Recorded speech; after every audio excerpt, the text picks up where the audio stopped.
In the fading light of a world where Rome's eagles no longer cast their shadows across Britain's shores, something extraordinary was about to unfold. The year was 410 AD. As the last Roman legions marched away, they left behind a vacuum that would reshape the very soul of a nation.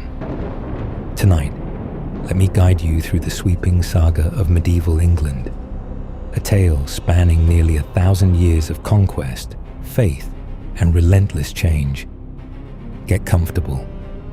Turn the lights down low. This is the entire history of medieval England.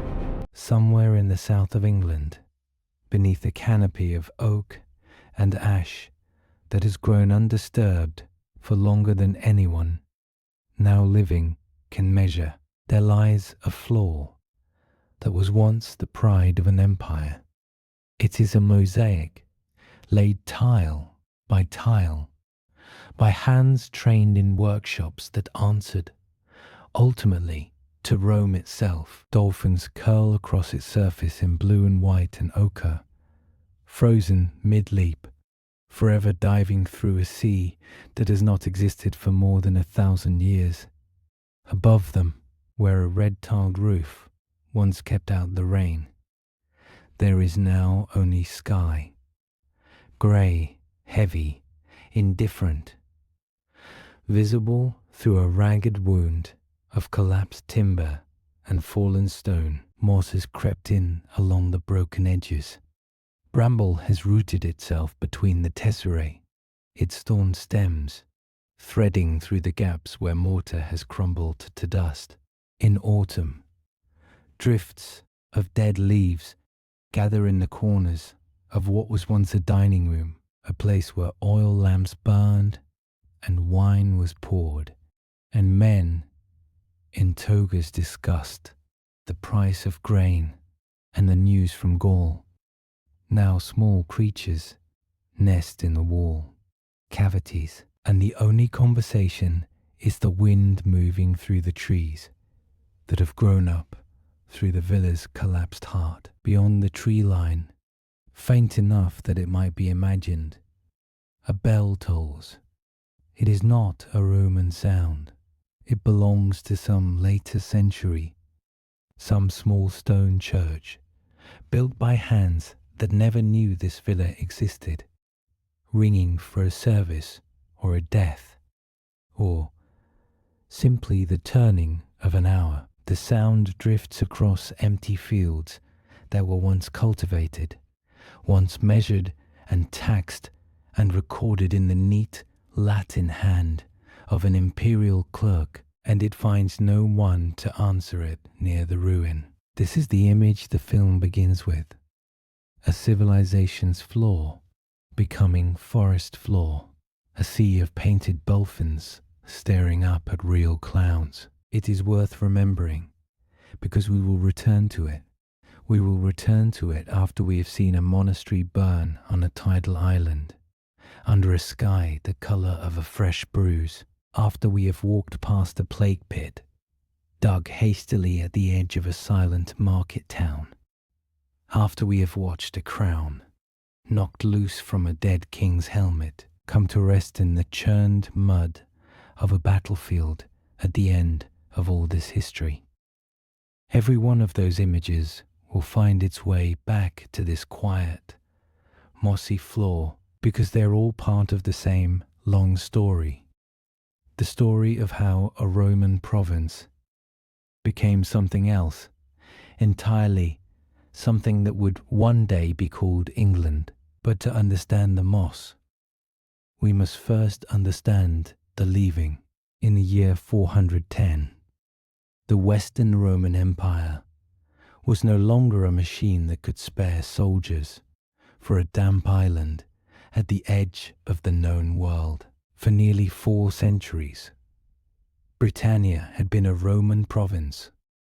Walled towns, paved roads, aqueducts, bathhouses steaming in the northern chill, villas like the one now buried beneath bramble, all built on the assumption that Rome's power was permanent.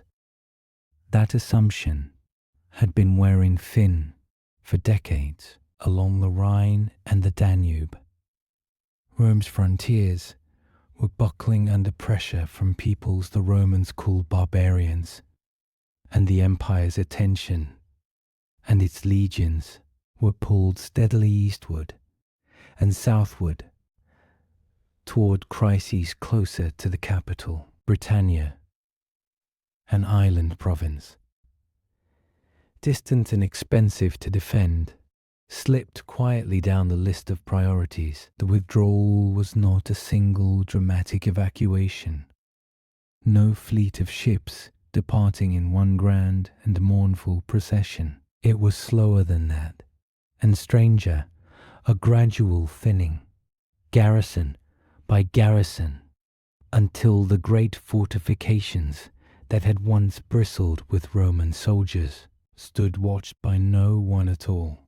Hadrian's Wall, that extraordinary stone scar running coast to coast across the northern landscape, had for nearly 300 years marked the edge of the civilized world as Rome understood it. Its mile castles and turrets had once held watch over the moors, manned by soldiers drawn from every corner of the empire. Men from Syria, from North Africa, from the Danube provinces, all standing guard in the wind and rain of a country utterly unlike their own. Now the wall began to fall silent. Its garrisons dwindled, were not replaced, and eventually simply were not there at all. The wind that had always moved along its parapets continued to move along them, but there was no one left to feel it. In the towns, the change came more slowly, and in some ways more eerily. Roman Britain had been urban in a way. The island would not be again for centuries. Towns like Verulamium, Calava, and Londinium had possessed forums, basilicas, temples, and public baths.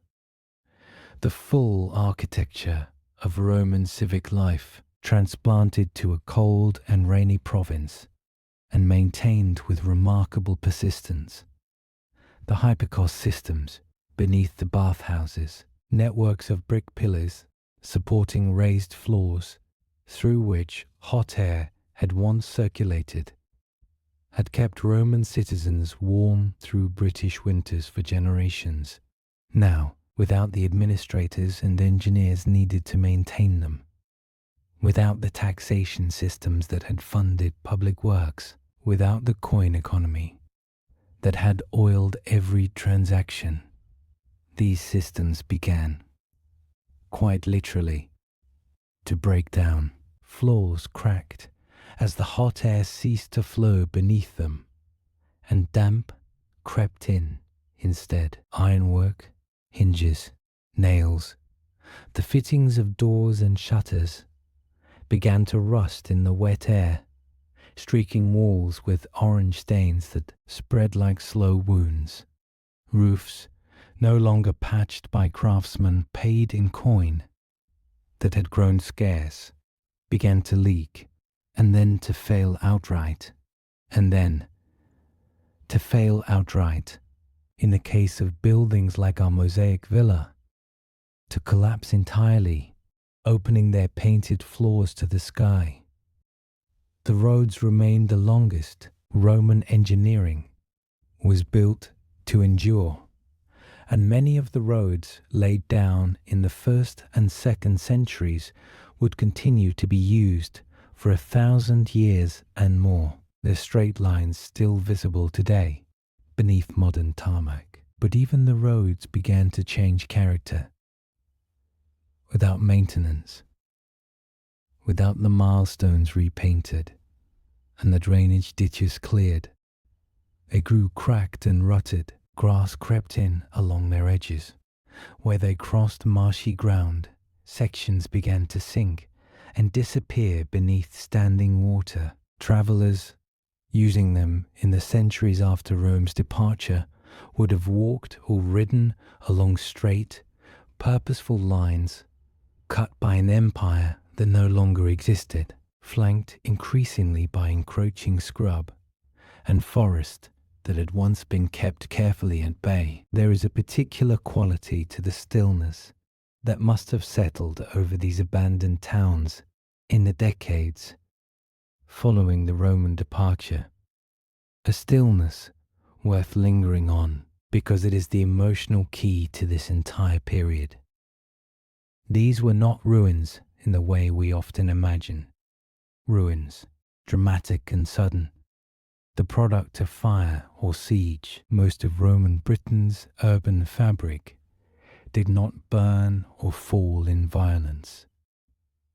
It simply emptied populations that had depended on trade networks stretching across the empire, found those networks broken. Officials who had depended on salaries paid from Rome or from a functioning provincial treasury found no salaries forthcoming. Skilled craftsmen, potters, glassmakers, metalworkers, whose trades had depended on urban markets and imported materials, found their customers gone and their supply chains severed.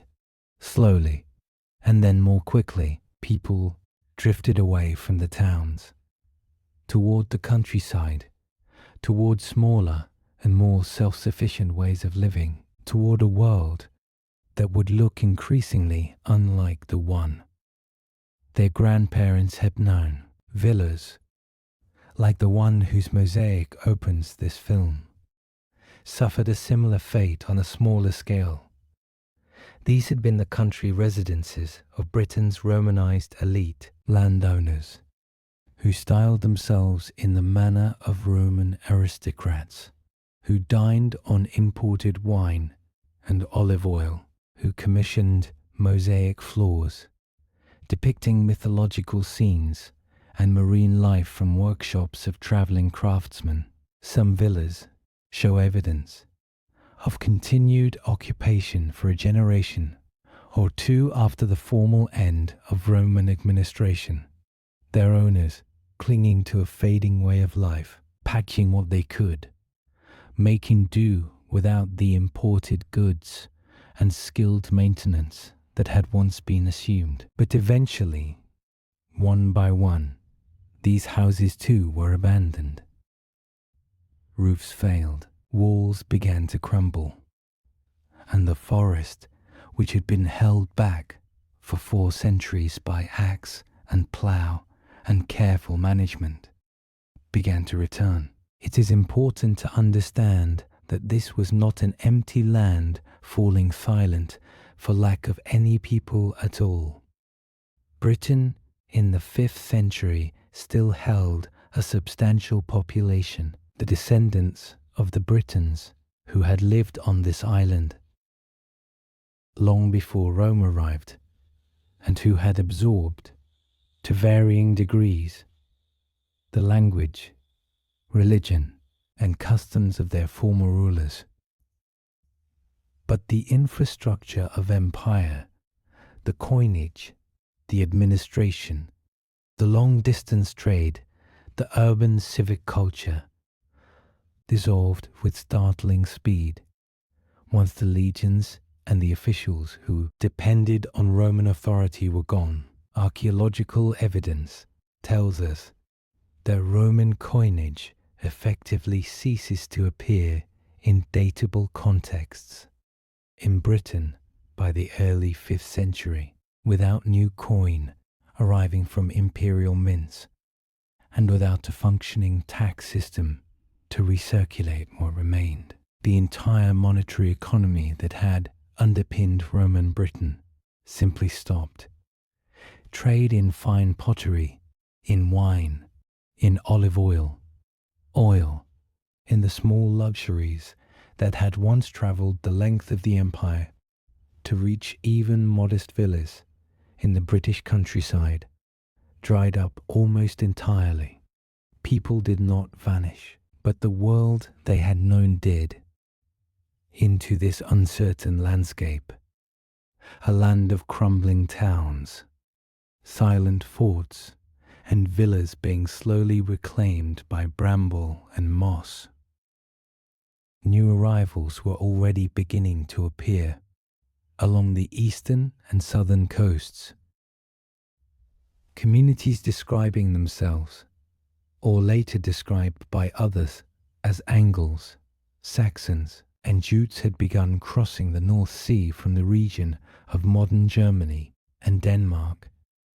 Some as raiders, some as mercenaries hired by British rulers, desperate for soldiers to replace the departed legions, and increasingly as settlers seeking land in a province whose old order had collapsed and whose new order had not yet been decided. The written sources for this period are thin and often written centuries later, filtered through legend and later political need.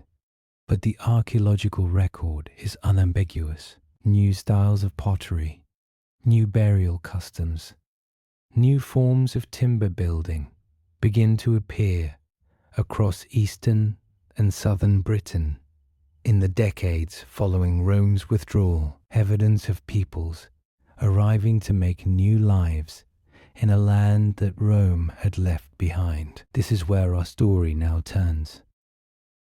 Away from crumbling stone and cracked hypocausts, and towards smoke rising from timber halls, towards small kingdoms taking root in a landscape still haunted by the ghost of empire. The wolves that would come to inhabit the deep, unmanaged woodlands of early medieval England were, in a sense, already moving into a vacuum decades before any historian gave that woodland its later, fearful reputation. Villages of wood and thatch would soon stand within sight of Roman ruins, whose original purpose their new inhabitants could only guess at, incorporating fallen Roman stone into new walls, building their halls in the shadow of crumbling amphitheatres they had no name for. The mosaic floor beneath its canopy of oak and bramble would lie undisturbed and largely forgotten for centuries yet, its dolphins continuing their silent, painted dive through a sea of dead leaves and creeping moss, waiting through the rise of Saxon kingdoms, through the terror of the longships, through the coming of the Normans and their stone castles, through plague and civil war, for someone, one day, to clear away the earth and remember that it was there at all. For now, though, it sinks slowly deeper into the ground.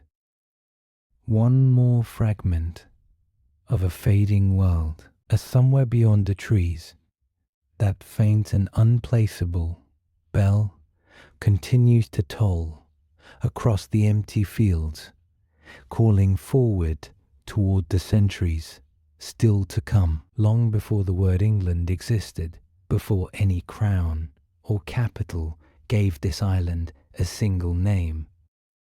There were fires, small, scattered, and stubborn. They burned in clearings cut from the wildwood that had crept back across the bones of Roman Britain. Fires kindled beneath low timber roofs in halls built not of dressed stone, but of split, oak and hazel, wattle, daubed with clay and roofed in thatch, blackened by generations of smoke.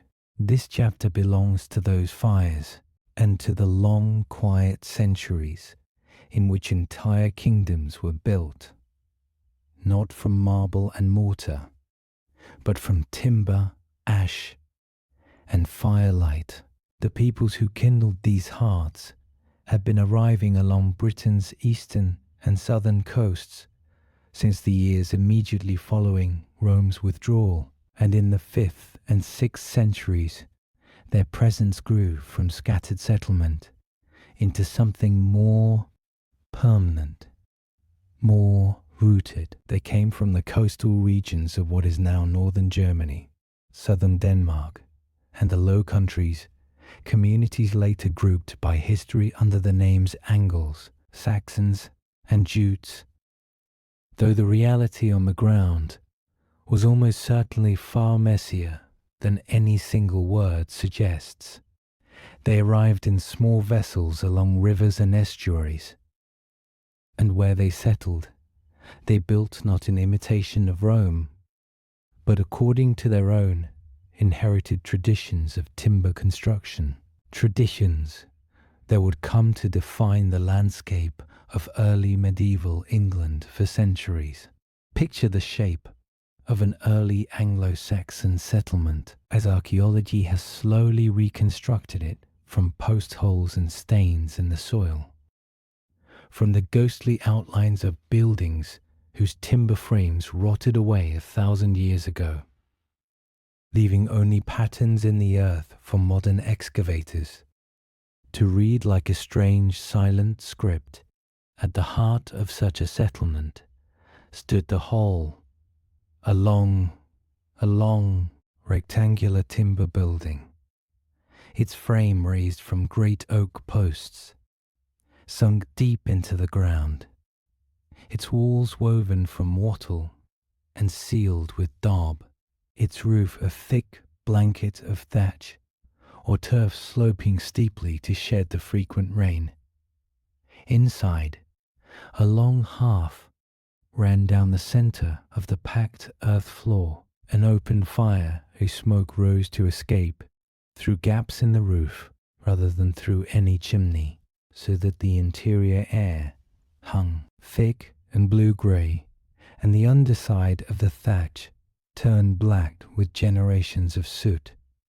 Firelight was, in these buildings, the only light there was once the sun went down, amber and restless, throwing long shadows against timber walls hung with woven cloth, animal skins, and the iron and bronze fittings of tools and weapons that caught and returned the glow of the flames. These halls were the centers of small, fiercely local worlds. Beyond their walls, a scatter of smaller structures might stand. Sunken huts, their floors dug slightly below ground level, used for weaving, storage, or the quiet work of daily life, their pits sometimes yielding to modern archaeologists the ghostly imprint of a loom or the charred remains of stored grain. Around the settlement as a whole, a timber palisade might rise, a ring of sharpened stakes driven into an earthen bank, marking the boundary between the cultivated, known world of the village and the vast, shadowed wilderness that pressed in from every side. Beyond that palisade lay woodland of a depth and darkness almost unimaginable to modern eyes, oak and ash and thorn grown thick and untended across abandoned Roman farmland, reclaiming field systems that had once fed a province, swallowing the straight lines of Roman roads beneath moss and bramble, exactly as we have already seen happen to the villa floor with which this film began. It was in these woods that the imagination of early medieval England located its fears. Wolves still ranged across much of the island in these centuries, their howls carrying across river valleys on cold nights, a genuine and present danger to livestock and, at times, to isolated travellers. But the deep woodland held other terrors too, ones spoken of around the hearth fire rather than encountered, directly outlaws who had fled the protection of king and kin and now lived beyond the reach of any law, existing in the spaces between settlements, in the tangled undergrowth where no path ran and no charcoal burner's smoke rose. To be cast out of one's community in this period was to be cast, quite literally, into the wild, stripped of the protection that kinship and hall loyalty provided, left to survive or perish among the wolves and the shadows. This is why the hall, with its fire in its walls and its ale benches, mattered so profoundly. It was not merely shelter, it was civilization itself, a small circle of light and order pushed back against an encroaching dark. From these scattered halls and palisaded villages over the course of the 6th and 7th centuries, larger political structures slowly began to emerge. Small kingdoms coalescing from what had likely been countless smaller chiefdoms, each centered on a particularly powerful hall, a particularly successful warband, a particularly fortunate lineage. Among the kingdoms that would come to dominate the landscape were Wessex in the south and west, Mercia across the Midlands, and Northumbria in the north, stretching from the Humber to the Firth of Forth. These were not kingdoms in any sense a Roman administrator would have recognized. No networks of paved roads connecting distant provincial capitals. No standing bureaucracy collecting taxes in coin. Their power was instead expressed and concentrated in physical form through the mead hall, a grander and more elaborate descendant of the humble timber halls scattered across every village. A royal mead hall of this period, such as the great timber structures excavated at sites like Yeverin in Northumberland, might stretch tens of meters in length. Its sides, tens of meters in length. Its sampa roof supported by massive oak posts carved, perhaps with interlacing patterns or the stylized forms of beasts, its gable ends rising steeply above the surrounding settlement as a visible statement of the power housed within. Inside, long benches ran the length of the hall on either side of the central hearth, where warriors and retainers would sit, according to careful gradations of rank and favour, feasting on meat and bread, and drinking mead and ale from horn cups passed hand to hand in the firelight. Iron-bound doors, heavy and deliberately imposing, marked the entrance to such halls. A physical threshold between the ordinary world outside and the charged ceremonial space within, where a king might sit at the high table beneath carved timber and flickering torchlight, receiving tribute, dispensing gifts of gold and weapons, and binding his warband to him through ritual and feast, rather than through any written law. It is worth pausing here on one particular site that speaks more eloquently than almost any other to the wealth and ambition of these early kingdoms. A low, grass-covered mound, rising from the flat East Anglian earth near the River Deben, at a place called Sutton Hoo. Beneath this unassuming mound, excavated in 1939, archaeologists uncovered the ghostly outline of an entire ship, nearly 90 feet long, its timber planking long since rotted away, but its shape preserved in the compacted soil like a fossil, every iron rivet still lying in its original position. Within that buried ship lay a burial chamber containing one of the richest hoards of early medieval treasure ever discovered in Britain. Gold buckles and clasps inlaid with garnet in intricate cloisonné work, a great ceremonial shield, silver bowls likely brought from the Byzantine Empire, through long chains of trade and gift exchange, and most famously, an iron helmet, its face mask cast with a stern, almost otherworldly visage, now displayed as one of the defining images of the entire Anglo-Saxon period.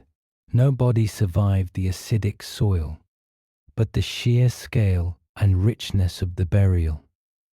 No body survived the burial, likely dating to the early 7th century and associated by many scholars with the East Anglian royal dynasty of the Whiffingers, tells us something crucial, that within a few generations of scattered timber holes and subsistence farming, kingdoms had emerged wealthy enough and connected enough to distant trade networks to bury a king, if king he was, beneath a ship dragged up from the river and filled with treasure meant to accompany him into whatever afterlife his people imagined. The mound at Sutton Hoo stands today as a silent monument to a vanished royal world, grass growing where fire and gold once lay, a green swell in the Suffolk landscape, holding its secrets for over 13 centuries before the spade of an archaeologist finally let a sliver of that lost world back into the light. It was into this world of timber halls and buried treasure that a new force began, slowly, to arrive, one that would leave its own distinct mark on the landscape of early England. In 597, a mission sent from Rome by Pope Gregory the Great, led by a monk named Augustine, landed on the coast of Kent, bringing with it the structures and practices of Christianity to a land where older beliefs, rooted in the worship of gods whose names survive today, in the days of the week, still held sway across much of the population. The conversion that followed was gradual, uneven, and often deeply entangled with royal politics, kings converting, sometimes reverting, sometimes converting, again, as Christianity offered new forms of literacy, new networks of alliance with Christian kingdoms on the continent, and new symbolical authority to rulers eager to consolidate their power.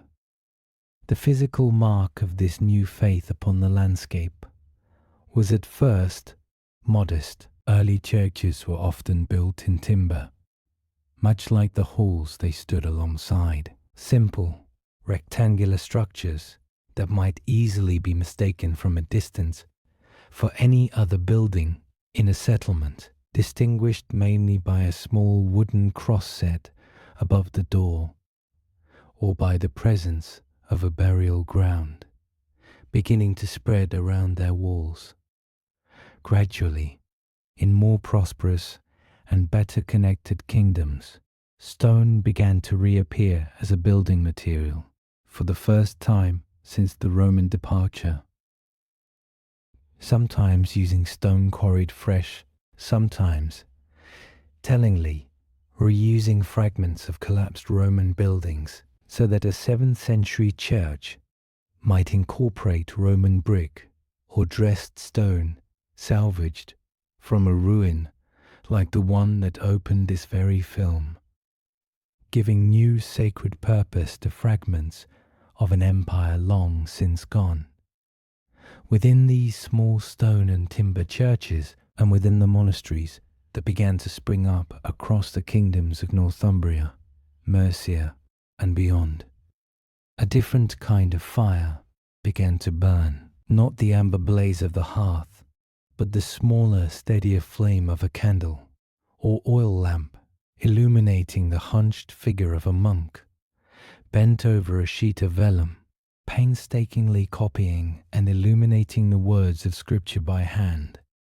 It is from institutions such as these, most famously the monastery on the tidal island of Lindisfarne off the Northumbrian coast that some of the greatest artistic achievements of the age would eventually emerge, manuscripts whose pages, when the candlelight falls across them, seem to writhe with interlacing knotwork, stylized beasts, and lettering picked out in gold leaf and rare pigments carried from far beyond Britain's shores. These illuminated books, painstakingly inked letter by letter through long winter nights, represent one of the great quiet miracles of this era. Beauty and learning preserved and created in small,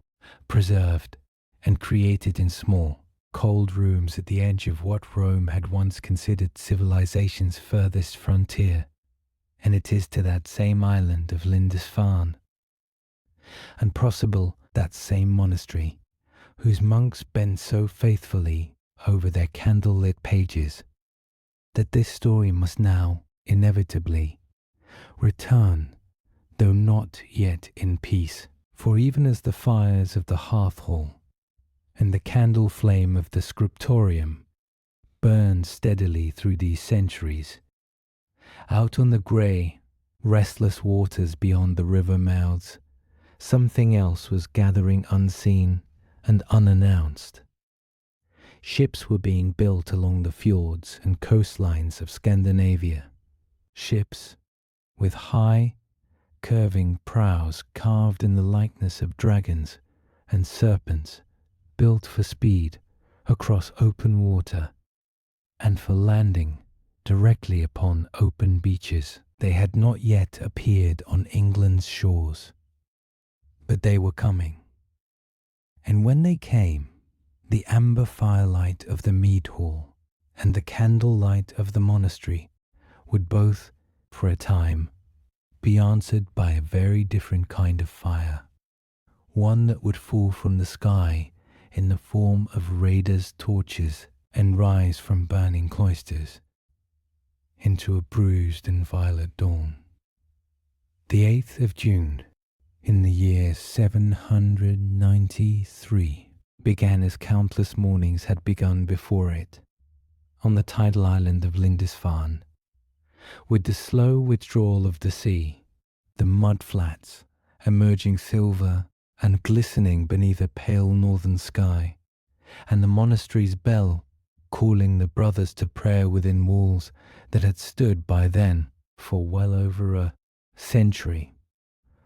By nightfall, those same walls stood open to the sky, blackened and smoking the stone cloisters, where monks had walked in quiet contemplation, now littered with debris.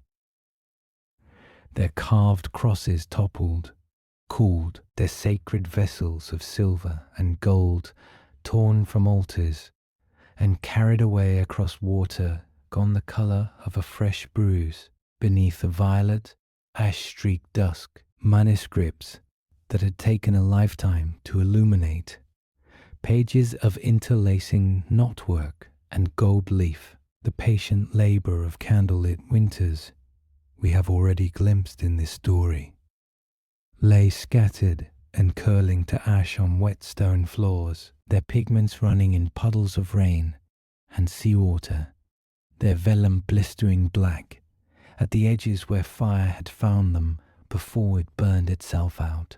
This is the image the film promised to return to, and now, at last, delivers the burning of Lindisfarne.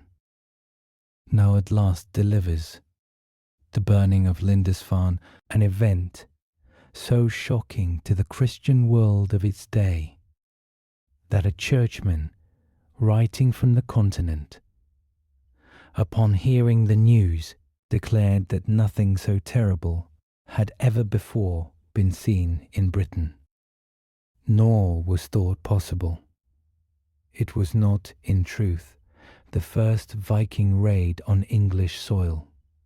Some scholars point to earlier, smaller incidents, but it was the one that seized the imagination of contemporaries and of every generation since, precisely because of where it struck. Lindisfarne was no ordinary settlement. It was one of the most sacred sites in the Christian North, a place of learning and holiness that had produced illuminated gospels of extraordinary beauty, resting on an island that was itself a kind of sanctuary, cut off from the mainland twice daily by the rising tide. That such a place could be reached and stripped and set alight by raiders arriving suddenly from the sea told the English world something new and terrifying, that the water itself, once a boundary of safety, had become a road for attack. The vessels that carried these raiders were themselves works of remarkable craft, long and narrow, built with overlapping planks of oak, fastened by iron rivets, their hulls flexible enough to ride the swell of open ocean, yet shallow enough in draught to run directly onto a muddy estuary or a shingle beach, sparing their crews the need for any harbour at all. Their prows curved upward into carved figureheads, serpents, dragons, beasts with open jaws, designed, it is thought, both to intimidate those on shore and to invoke protective spirits for the voyage. These were the dragon ships whose approach up a river mouth or along a grey coastline would come over the following decades to signal terror to communities all along England's eastern and southern shores. A monastery on an exposed headland, a trading settlement at a river's mouth, a scattered coastal village. All now stood exposed to raiders who could appear with the tide and vanish before any organized defense could be gathered, leaving behind them blackened timber, broken crosses, and empty granaries stripped of anything of value. For much of the 9th century, this pattern of raid and retreat defined England's experience of the Viking Age. Swift, brutal incursions along the coasts and up the navigable rivers, striking monasteries in particular, because they were, in effect, undefended treasuries. Their silver plate and gold reliquaries offered up with no garrison to protect them. But by the middle of the century, the nature of the threat began to change in a way that would prove far more consequential than any single raid. In 865, a large combined force, later chroniclers describing it as the Great Heathen Army, landed in East Anglia, not merely to raid and depart with the tide, but to conquer, to winter over, and eventually to settle. Over the following years, this force moved, with devastating effect across the English kingdoms, and one by one, the ancient royal houses that had ruled since the age of timber halls and Sutton Hoo treasure began to fall. Northumbria's kingdom collapsed under Viking assault. East Anglia's own king, Edmund, was killed in circumstances that would later transform him, in English memory, into a martyred saint. Mercia's independent rule crumbled into subjugation. By the 1870s, of the great Anglo-Saxon kingdoms, whose halls and dynasties we traced in the previous chapter, only Wessex in the south still stood unconquered, and even Wessex, under its King Alfred, came desperately close to falling in the winter of 878, when Alfred was driven into hiding amid the marshes of Somerset, reduced, according to later legend, to sheltering in the humblest of circumstances before rallying his forces for a decisive counterattack at the Battle of Edington. What emerged from this crisis was not simply Alfred's survival, but a fundamental transformation in how the English kingdoms understood defense, settlement, and the built landscape itself. Following his victory, Alfred negotiated a settlement with the Viking leader Guthrum that formally divided England, the eastern and northern portions of the country, including Northumbria, East Anglia, and much of Mercia, falling under Scandinavian control and law, a territory that would come to be known as the Danelaw, while Wessex and the western portion of Mercia remained under Alfred's rule. The Danelaw's presence upon the map of England did not fade quickly, and its imprint can still be traced today in the very names given to towns and villages across the region, settlements ending in by, a Norse word for farmstead or village, scattered thickly across Yorkshire and the East Midlands, or names ending in thorp, meaning a secondary or outlying settlement, marking land taken up and organized according to Scandinavian custom rather than Anglo-Saxon tradition.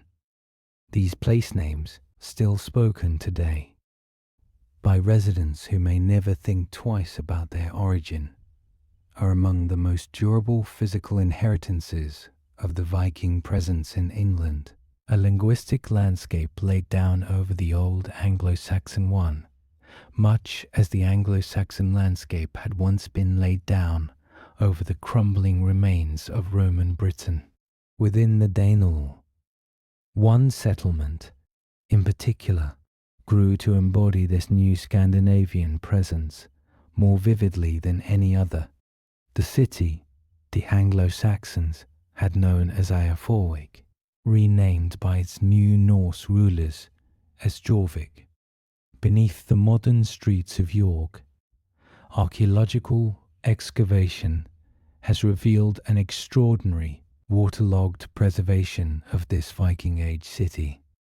Its wattle-walled houses packed tightly along narrow lanes, their floors strewn with wood shavings and animal bone from the workshops of leatherworkers, bone carvers and metalsmiths who plied their trades within sight of the cold, slow-moving waters of the river Ouse.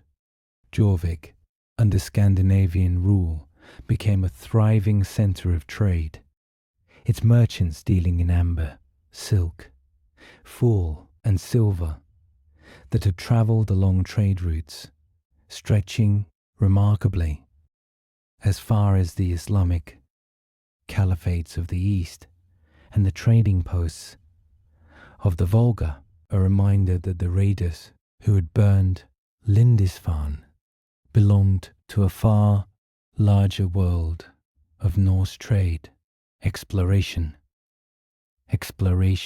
and settlement that stretched from Newfoundland to Byzantium. Cold river mist rolled off the Ouse through Jorvik's narrow tomb, streets on autumn mornings, mingling with the smoke of countless hearths, much as it does through York today, and beneath the mud of its riverbanks, and in scattered fields across the wider Danelaw, hoards of silver coin and hack silver, fragments of jewellery and ingots, cut down for their weight in metal rather than their form, were buried by owners anxious about the uncertain times, some of them never reclaimed, waiting in the earth for 1,000 years or more, until a plough or a metal detector brought them once again into the light.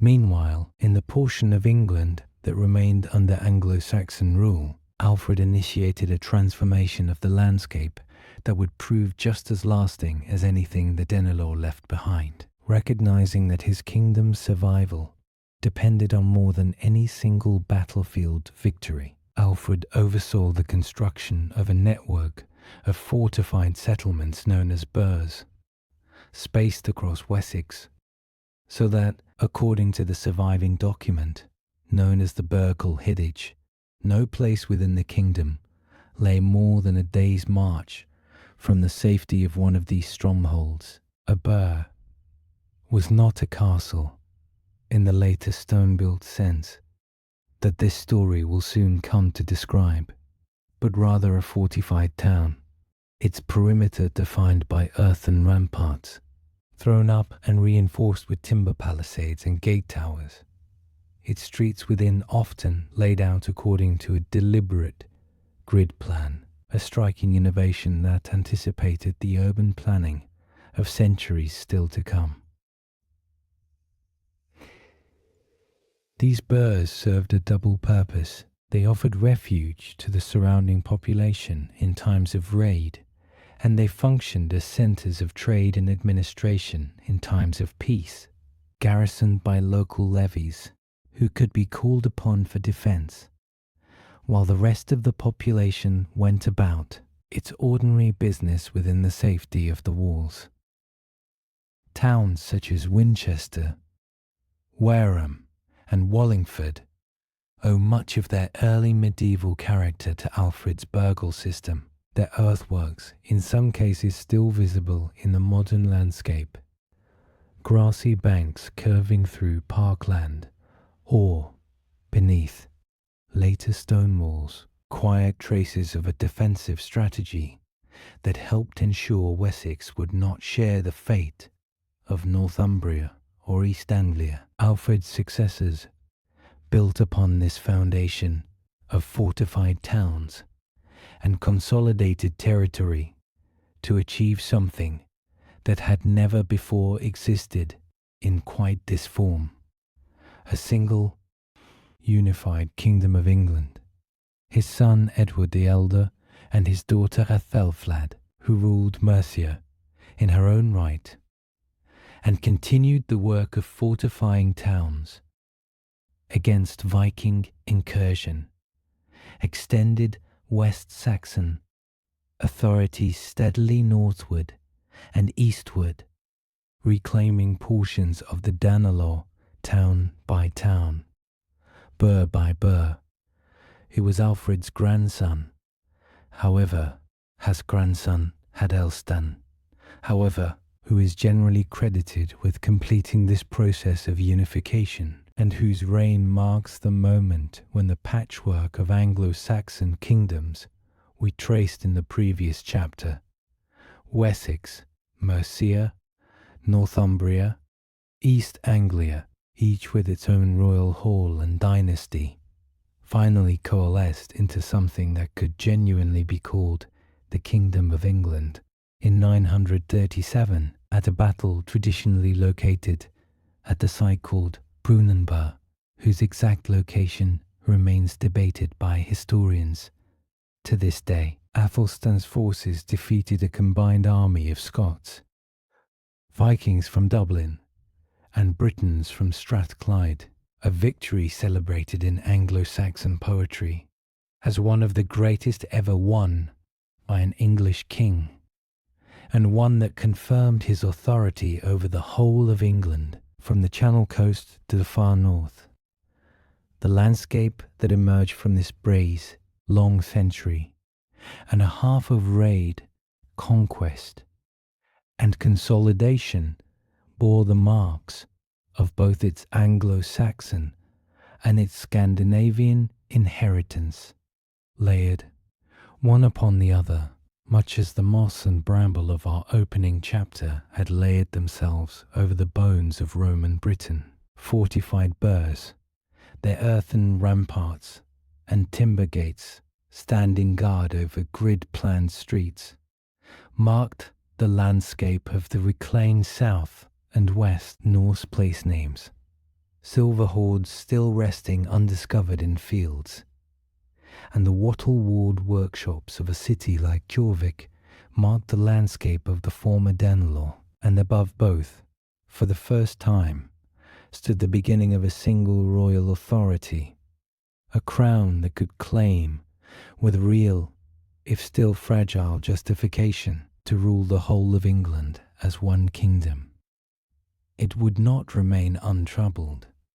Viking raids and even further waves of Scandinavian conquest, Viking raids and even further waves of Scandinavian conquest under kings such as Canute in the following century would test this unity again before it settled into anything resembling stability. But the shape of a nation, however roughly drawn, however soon to be redrawn again by violence, had at last begun to appear upon the map. For now, though the ships that had once carried dragon-proud terror to England's shores had largely given way to ships of trade, their crews settled into the fields and towns of the Danelaw, their descendants speaking a language slowly merging with that of their Anglo-Saxon neighbours. But across the Channel, in a duchy of northern France, that had itself been founded by Viking settlers, granted land by a French king in exchange for peace, another fleet of ships was in time to be built. Vessels that would carry not raiders seeking silver, but an entire army seeking a crown. Their crossing lay still a little over a century in England's future. But when it came, it would prove the most consequential invasion this island had faced since the legions of Rome had first arrived, and it would leave behind it not earthen ramparts, but towers of unyielding stone. Along the Norman coast in the late summer of 1066, a fleet gathered that would change the shape of England forever. Hundreds of vessels crowded the harbours and river mouths of Normandy, their hulls freshly caulked, their holds packed with horses, weapons, timber, and the provisions of an army preparing to cross open water into contested territory. Duke William of Normandy had spent months assembling this force, drawing knights and mercenaries from across northern France, with the promise of land and plunder in a kingdom he claimed as his rightful inheritance. The ships waited on the tide, sails furled, banners hanging limp in windless days of delay, until at last, in late September, the wind turned favourable and the fleet crossed the Channel toward the Sussex coast, landing largely unopposed at Pevensey. What followed on the 14th of October, unfolded across a low ridge near the town of Hastings.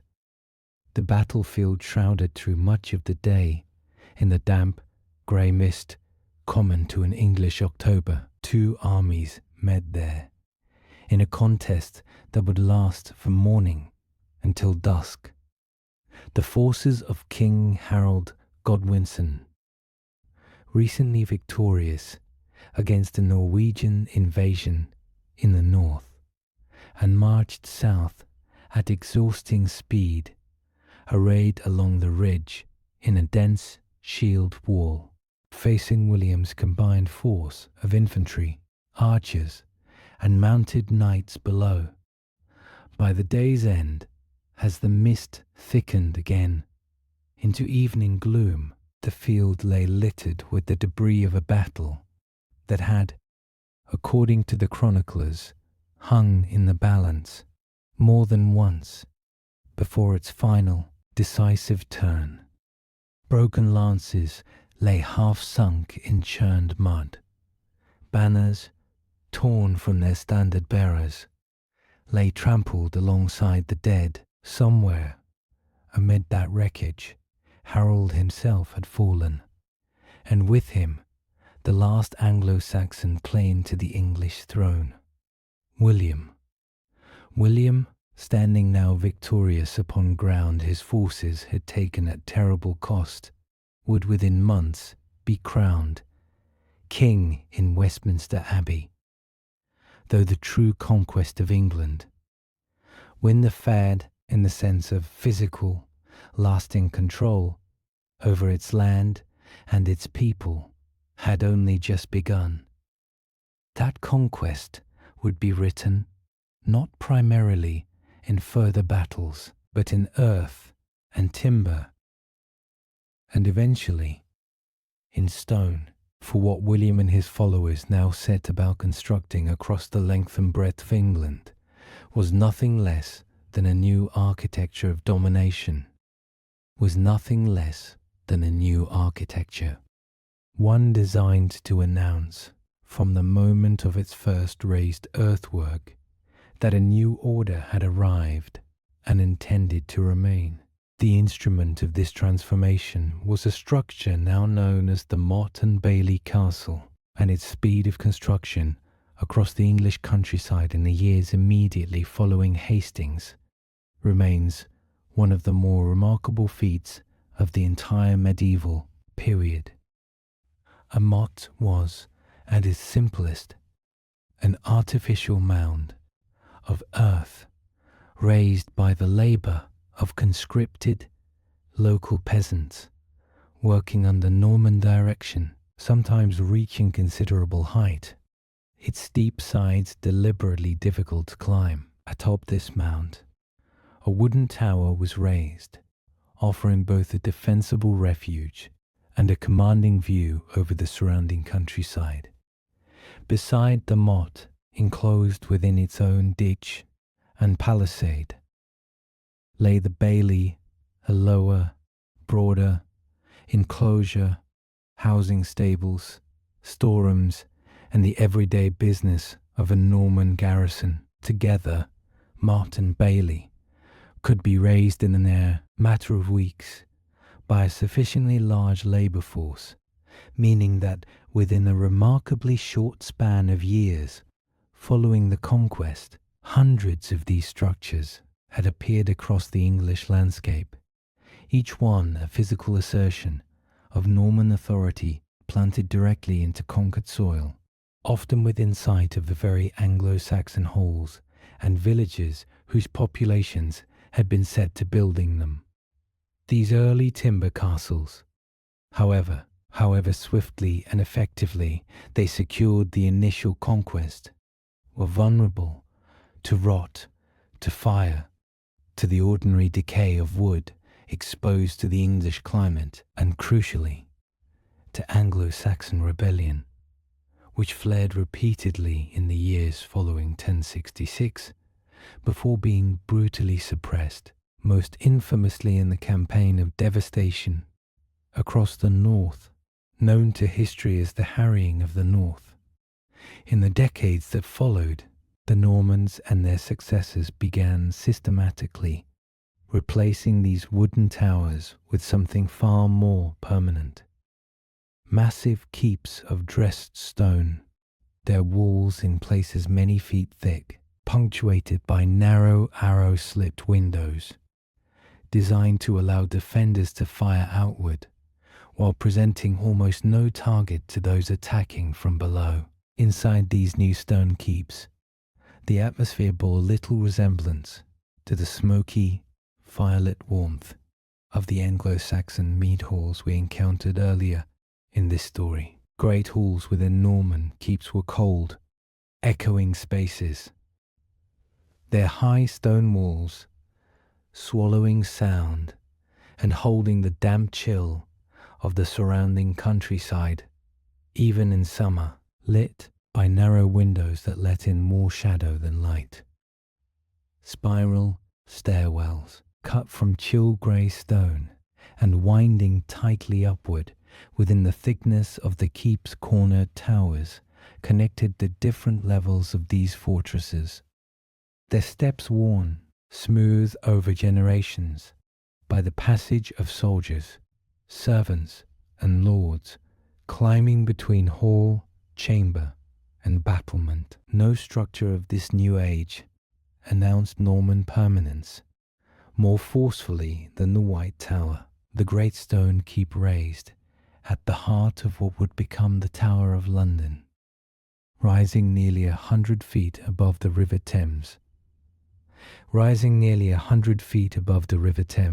Its massive walls, constructed from stone, imported specifically for the purpose, the White Tower was designed from its foundation to impress and to intimidate in equal measure. It was not merely a fortress in the military sense, though its defensive capabilities were formidable. It functioned simultaneously as a royal palace, a treasury for the crown's wealth, an arsenal for weapons and armor, and, when the need arose, a prison for those who had fallen from royal favor, an all-purpose instrument of state power condensed into a single towering structure of stone. Whether as a conquered Englishman or a visiting foreign dignitary, one understood immediately that the Normans intended their rule to be measured not in years, but in centuries. Nowhere was the new regime's determination to know and control its conquered territory expressed more thoroughly than in the compilation of the Domesday Book commissioned by William in 1085 and completed the following year. This was not a work of narrative history, but of exhaustive, almost obsessive record-keeping, an inventory, county by county, manor by manor, that catalogued the ownership, extent, and value of virtually every piece of productive land in England. Royal commissioners travelled the length of the kingdom, questioning local juries under oath about the resources of each settlement, and the resulting information was inscribed by hand onto parchment in a dense, abbreviated Latin script, eventually bound into 2 great volumes whose physical bulk and careful organization remain, to this day, a monument to Norman administrative ambition. Within its pages, scribes recorded not only the names of landholders and the size of their estates, but astonishingly granular details of the agricultural landscape itself, the number of ploughs at work upon a given manor, the extent of its woodland and meadow, the presence of mills along its streams, even, in places, a count of the pigs permitted to forage within its woods. The Domesday Book stands, in its yellowed parchment and cramped ink, as a physical embodiment of Norman control, a conquered land made legible, countable, and taxable, its every resource entered into a single, permanent record answerable, ultimately, to the Crown in London. Even as castles of stone rose across the countryside and royal clerks compiled their exhaustive survey of the conquered land, another kind of construction was beginning to transform the religious landscape of England, one that would, in time, produce some of the most extraordinary buildings the medieval world would ever see. The Normans brought with them not only new methods of military architecture, but new ambitions for ecclesiastical building, and across England, existing Anglo-Saxon churches and cathedrals, many of them modest structures of timber or unremarkable stone, began to be pulled down and rebuilt on a vastly grander scale, in the heavy round arched style now known as Romanesque, and later in the soaring, pointed forms of what would become known as Gothic architecture. The construction of a great medieval cathedral was a project that dwarfed even the raising of a castle, keeping its scale and duration, often taking not years, but generations to complete, so that the master mason who laid the first foundation stone might never live to see the building's spire finished. His work continued by apprentices and their apprentices in turn, across an unbroken chain of labour, sometimes spanning a century or more.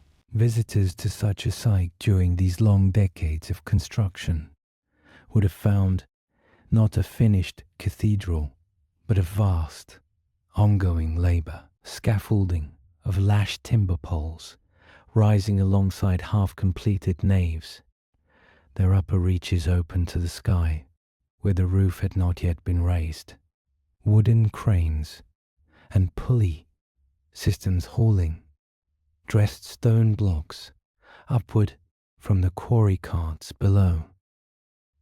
Around the base of the rising walls, stonemasons worked through the daylight hours, shaping blocks with mallet and chisel, while others, working perhaps by candlelight in a mason's lodge attached to the site, carved the more intricate decorative elements that would eventually adorn the finished building.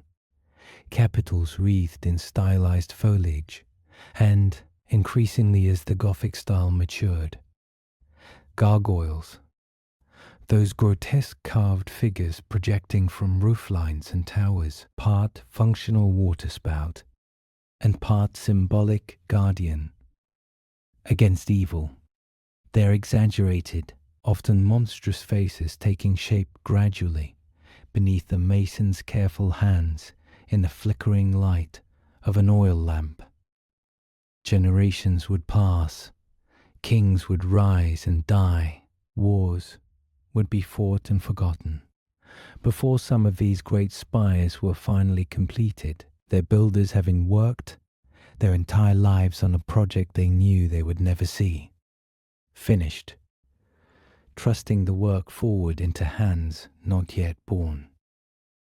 It is worth pausing, before this chapter closes, on a detail that seems at first no more than a passing note in the great flourishing of Norman England, but which carries within it the seed of catastrophe still a quarter millennium distant.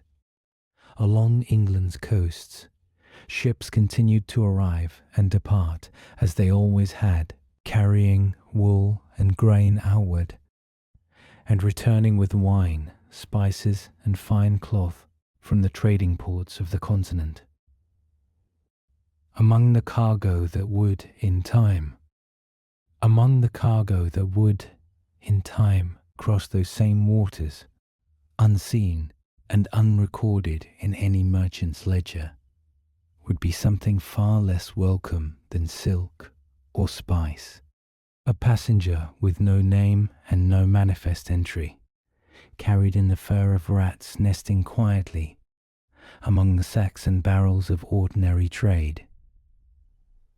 That day lay still generations ahead, for now, the England taking shape under Norman stone was a kingdom rising in confidence and permanence, its castles multiplying across the landscape, its great cathedrals climbing slowly toward heaven, one carved stone at a time, its people recorded down to the last plough and the last pig in the pages of the Doomsday Book.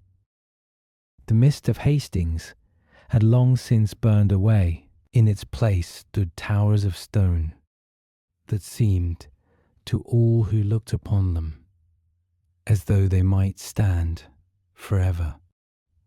By the turn of the 13th century, the stone keeps that had once stood as blunt instruments of conquest had begun, in the hands of their inheritors, to soften into something closer to permanent residence. The cold, echoing halls raised by the first Norman lords were, by now, being reshaped by their descendants into places meant not merely to withstand siege, but to be lived in with a measure of comfort and display within the thick walls of castles such as Dover, Windsor, and the royal apartments of the Tower of London. Stonemasons and carpenters were set to work carving fireplaces into what had once been blank expanses of wall, their hooded chimneys drawing smoke upward and outward in a way the old open heart of the Anglo-Saxon mead hall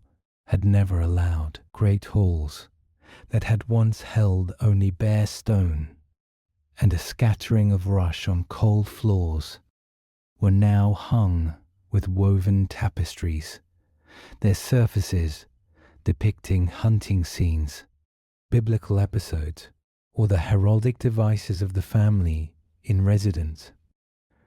The cloth itself trapping warmth against walls that had, for over a century, known only draught and damp. Glazed windows, small and precious, began to appear in the private chambers of the wealthiest lords, admitting a soft, coloured light that no arrow slit of the conquest generation had ever been designed to allow. The castle, in other words, was beginning its long transformation from fortress into palace, its function shifting gradually from pure military necessity toward the display of wealth, lineage, and taste. It was within this world of stone halls and shifting power, though under canvas rather than beneath any roof, that one of the defining documents of English history came into being. In June of 1215, a great gathering assembled in the water meadow of Runnymede on the banks of the River Thames between Windsor and Staines, a low, flat stretch of ground chosen deliberately, it seems, as neutral territory between the royal stronghold of Windsor and the rebellious baronial camp at Staines. Tents and pavilions covered the meadow grass, their canvas walls rippling in the June wind coming off the river. The temporary encampment of King John's court, set alongside the encampments of the barons who had, through months of escalating conflict, forced their king to this negotiation. There was no great hall for this occasion, no carved throne beneath a vaulted ceiling. Only trestle tables set up in the open air or beneath canvas awnings. Parchment and ink carried out from whichever monastic scriptorium had been called upon to prepare the necessary copies, and the slow, careful work of scribes inscribing, clause by clause, the terms of a charter that would limit, for the first time in written form, the power of an English king. The document that emerged from Runnymede, known to history as Magna Carta, addressed itself in its original form to matters that seem, at first glance, narrowly practical: the rights of the church, the treatment of widows and heirs, the regulation of forest law, the limits of royal taxation. Yet buried within its clauses lay principles that would echo forward across centuries, among them the idea that no free man could be imprisoned or dispossessed except by lawful judgment. Wax seals were pressed into the parchment to authenticate copies distributed to cathedrals and county towns across the kingdom. And it is one of the quiet ironies of this story that the physical charter itself, more than the immediate political crisis that produced it, would prove the more lasting monument. Several original exemplars surviving even now, their ink faded, but their clauses legible, outlasting by centuries the king who sealed them and the rebellious barons who forced his hand. The century that followed, Runnymede saw the flourishing of the Gothic cathedral reach something close to its full maturity. The scaffolding and half-built naves described in the previous chapter, finally, in case after case, coming to completion, At Salisbury, an entirely new cathedral was raised on virgin ground. Beginning in 1220, its construction completed with unusual speed for the period. Its spire, the tallest in England, rising above the water meadows of Wiltshire as the culmination of a design conceived, unusually, by a small number of masons working to a single coherent vision, rather than through the more common patchwork of styles accumulated across generations.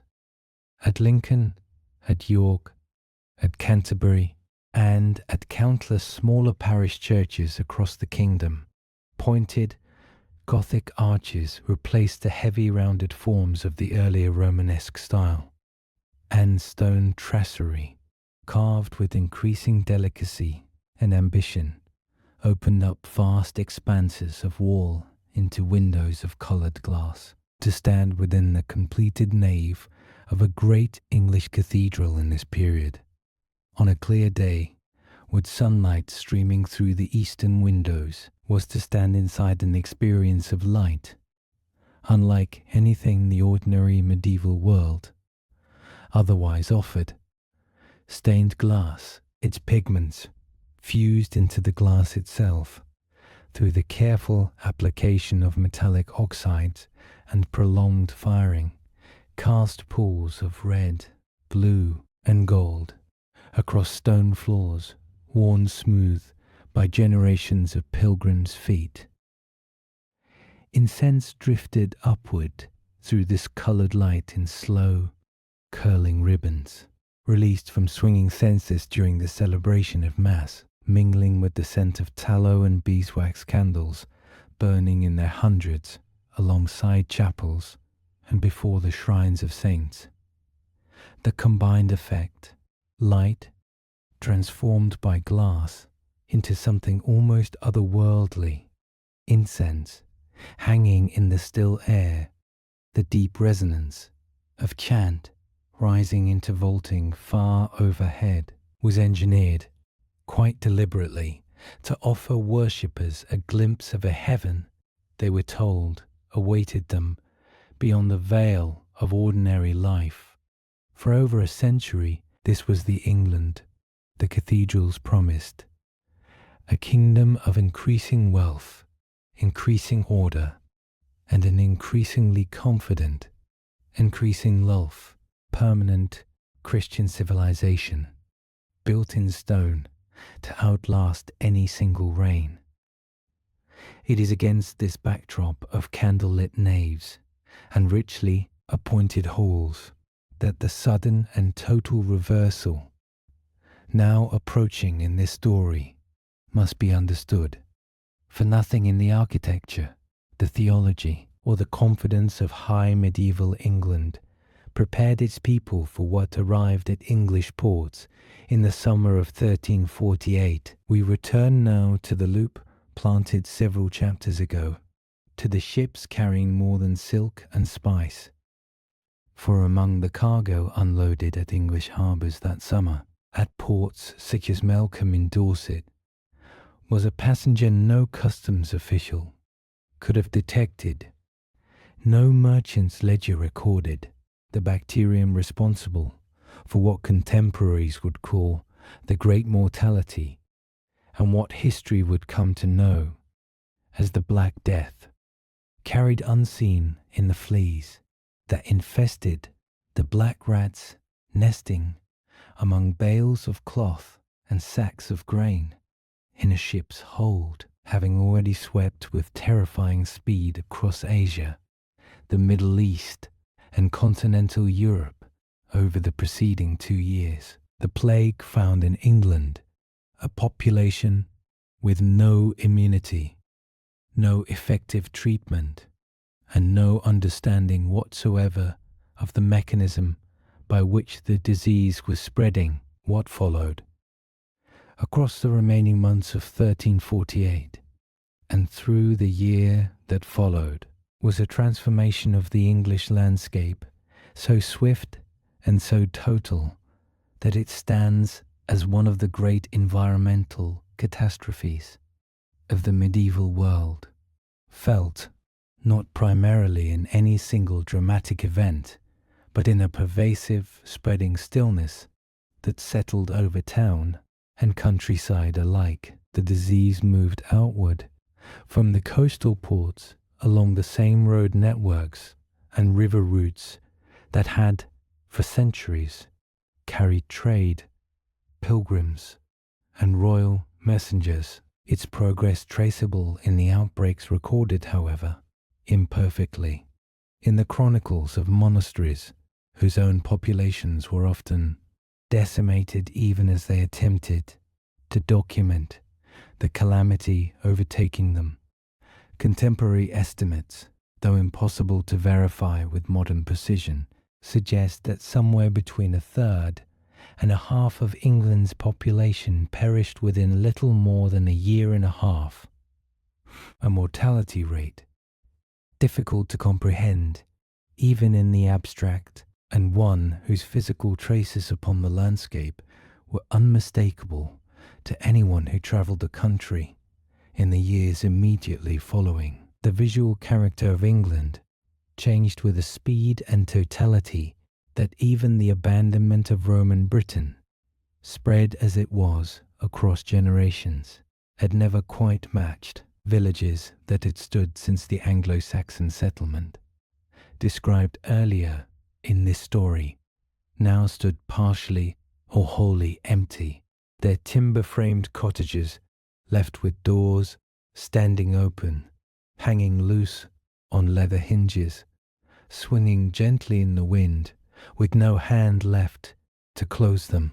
Fields that should have been golden with ripening grain, in the late summer of 1348, stood, instead, gone to weed, their crops left ungathered, because there were no longer hands enough to bring in the harvest, the wheat and barley rotting where it stood, or falling to be reclaimed, in time, by the same encroaching wild growth that had once swallowed the Roman villa of this film's opening image. Livestock, too, wandered untended through village lanes and abandoned pasture, their owners dead or fled, adding to the eerie sense of a landscape continuing its physical rhythms, growth, decay, the turning of seasons, with no human hand remaining to direct them. At the edges of towns across the kingdom, new mass graves were dug in haste, often in unconsecrated or hastily consecrated ground beyond the churchyard walls. The usual rites of individual burial abandoned entirely, as the sheer number of dead outpaced any possibility of ordinary funeral practice. Excavations of such plague pits in more recent centuries at sites in London and elsewhere have revealed neat, tightly packed rows of burials, evidence that even amid overwhelming crisis, some effort at order and dignity persisted even as individual identity, individual memory, was necessarily set aside in the face of catastrophe on this scale. Church bells that had once rung to mark the hours of prayer, to call worshippers into the incense-filled naves described earlier in this chapter, now tolled instead almost constantly for the dead, their sound carrying over streets, increasingly empty of the living, until in some of the harder-struck communities there remained too few survivors even to ring the bell at all,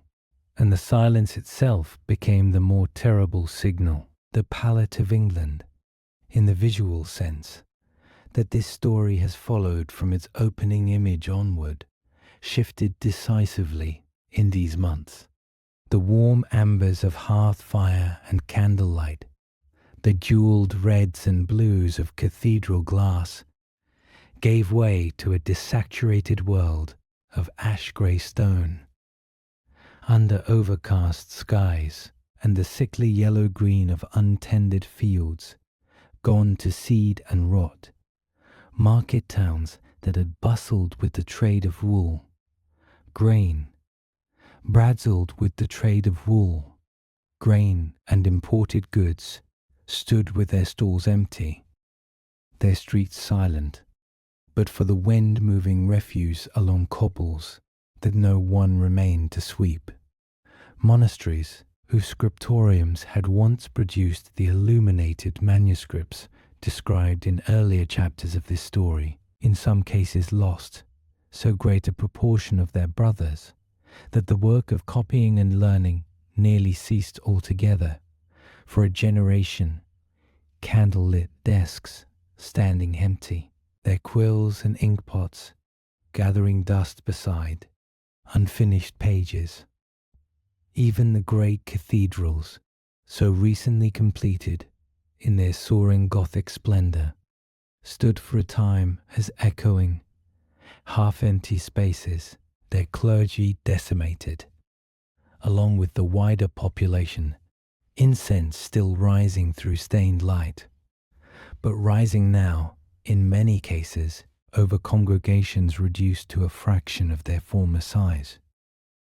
The plague did not strike evenly, nor did it strike only once. Recurring outbreaks would return to England repeatedly over the following decades, and indeed over the following centuries, each wave further reshaping a society already transformed beyond recognition by the catastrophe of 1348 and 1349. Yet it is the environmental character of that first, devastating passage that this chapter asks us to sit with.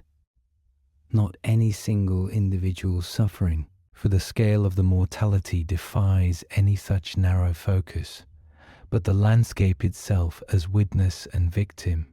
Doors left open on empty cottages, fields gone to weed beneath a sky, the colour of old ash, bells tolling over streets where no one walked, and mass graves settling slowly at the edges of towns whose populations, in some cases, would not recover to their former numbers for well over a century. And yet, as with every catastrophe, this story has traced since the withdrawal of Rome's legions from a mist-shrouded province.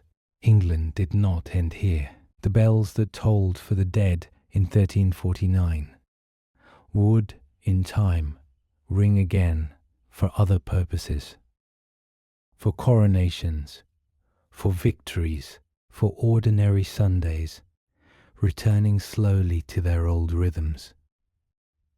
The fields left to rot beneath sickly skies would within a generation be brought back under plough by survivors whose labour, suddenly scarce and therefore suddenly valuable, would begin to reshape the very structure of English society, unsettling old certainties about who owed service to whom and on what terms.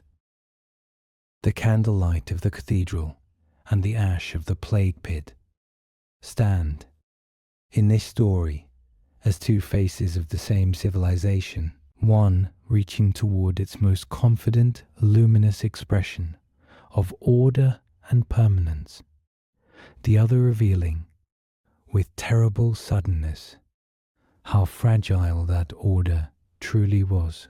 Both would leave their mark on the landscape this film has followed from its first image onward, and both would, in their own way, prepare the ground for the century of war, ambition, and reckoning that lay still ahead, a century that would end, at last, on a mist-covered field where a crown would be lost in the mud. There is a particular kind of fog that settles over the low fields of England in the last cold hours before dawn. Thick, grey, and silent, muffling sound so completely that an army of several thousand men might stand within it and betray itself only by the occasional creak of harness leather or the stamp of a baton, horse's hoof against wet earth. This is the fog that this final chapter returns to again and again across more than a century of conflict, because it is in fog such as this that so much of England's late medieval history was decided, not in the clear light of chivalric spectacle so often imagined in later centuries, but in cold, wet, poorly visible fields where broken banners lay trampled into mud alongside the men who had carried them. The longest of these conflicts had begun in 1337, when King Edward III of England laid claim to the throne of France itself, setting in motion a war that would stretch, with intervals of uneasy truce, across more than 100 years, and which historians would eventually come to call the 100 Years' War.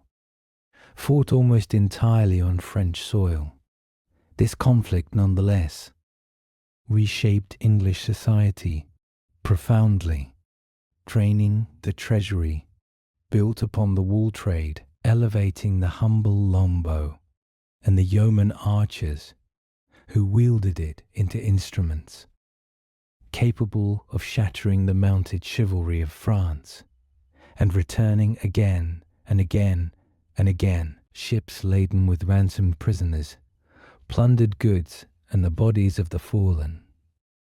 Of all the battles fought across this long and grinding war, none has embedded itself more deeply into England's memory than the engagement fought near the village of Agincourt on the 25th of October, 1415. King Henry V's exhausted army, reduced by dysentery and forced to marching, found itself trapped on a narrow strip of recently ploughed farmland, hemmed in by woodland on either side, facing a French force that vastly outnumbered it.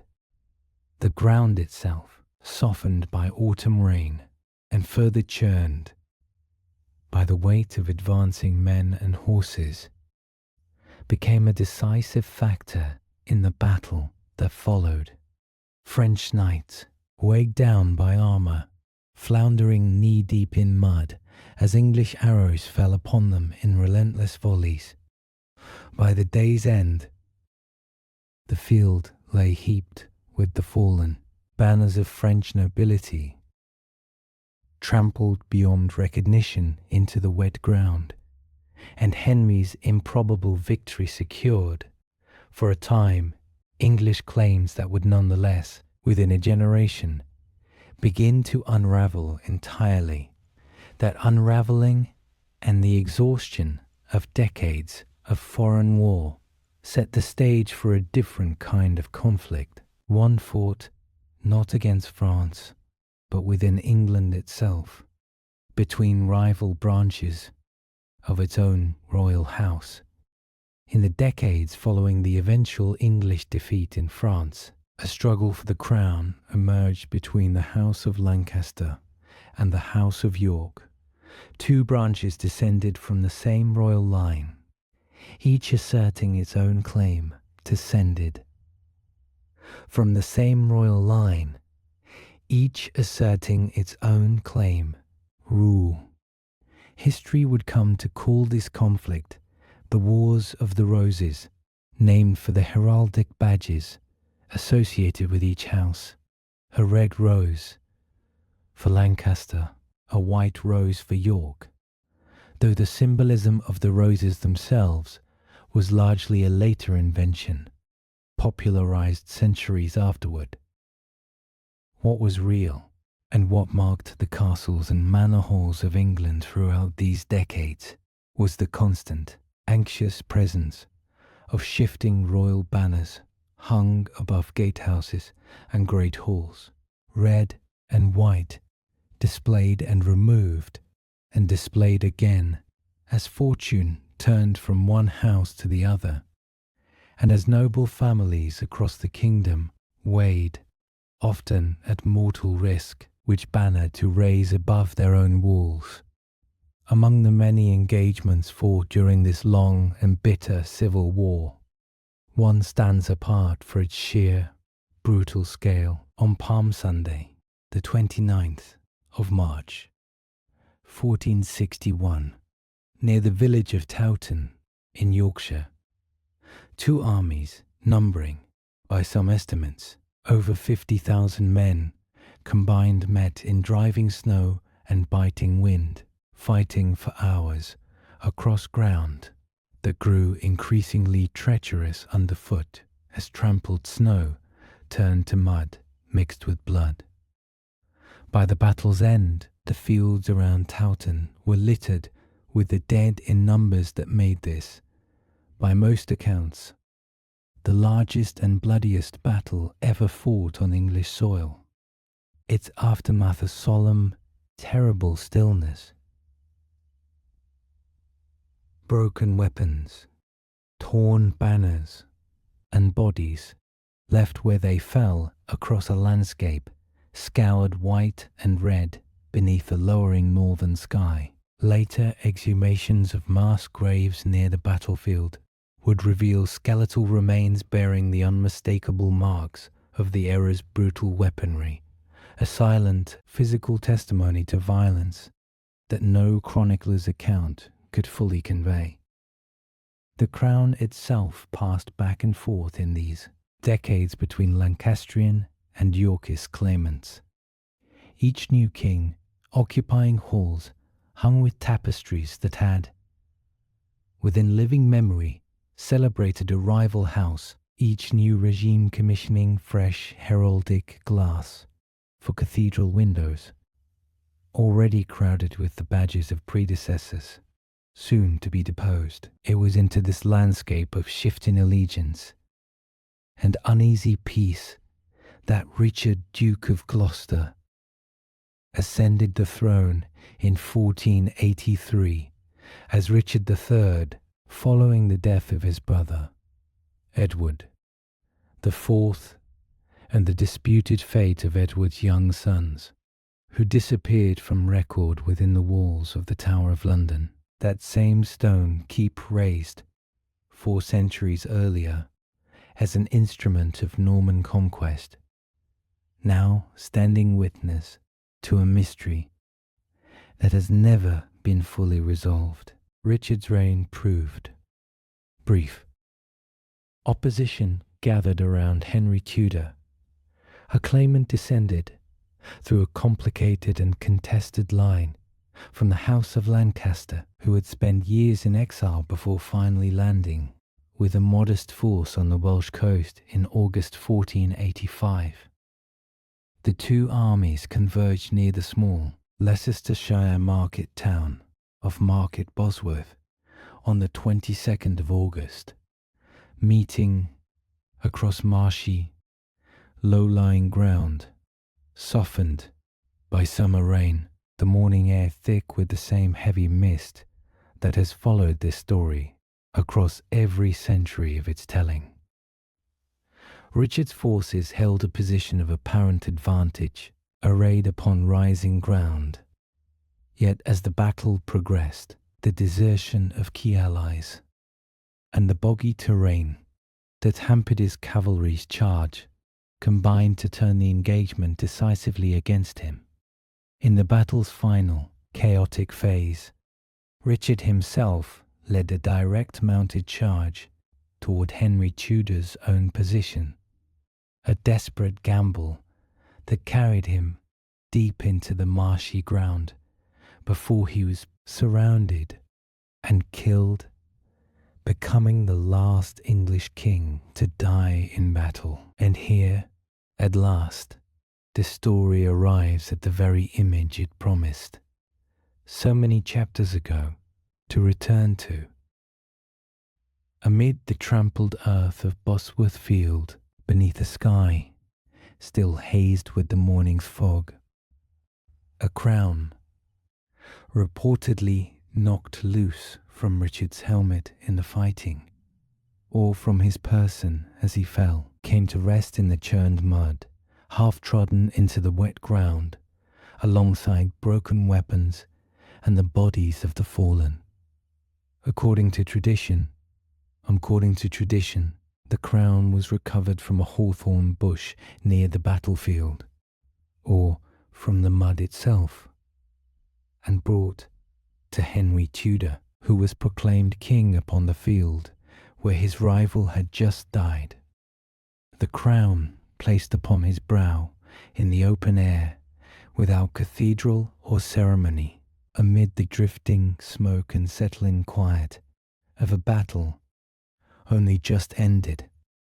It was in every visual sense the same crown this story opened by promising to show, the object of 1,000 years of ambition, conquest, and inheritance, resting for one suspended moment, not upon carved stone or velvet cushion, but in ordinary English mud. With that crown lifted from the ground and placed upon Henry Tudor's head, a new dynasty began, and the medieval age this film is traced across 1,000 years, from the withdrawal of Roman legions to the rise of Saxon kingdoms, from the dragon ships of the Vikings to the stone keeps of Norman conquerors, from the candlelit cathedrals of the high medieval world to the ash-grey stillness of plague, and finally through a century of war, both foreign and civil, drew, in this muddy field, to its quiet, close, we return, then, one last time, to the image with which this story began. A mosaic floor beneath a canopy of oak, its painted dolphins staring upward through a case painted dolphins, staring upward through a cetera, broken roof at a grey and indifferent sky. That floor was laid by a civilization that believed, as every civilization that believed, as every civilization believes, in its own permanence. It was abandoned, forgotten, buried beneath moss and bramble, and through the long centuries that followed, England rose again and again from its own ruins, timber halls rising from cleared woodland, stone keeps rising from conquered earth, cathedral spires rising slowly toward a heaven their builders would never live to see completed. Seasons turned over, that mosaic floor 1,000 times across the centuries this film has traced, and they turned still over castles and cathedrals, now standing quietly amid the evening mist, their walls holding within them all the fire and ash, the gold and mud of everything that came before. The story does not end so much as settle, like dusk falling gently over a still and ancient countryside, into a long and peaceful quiet.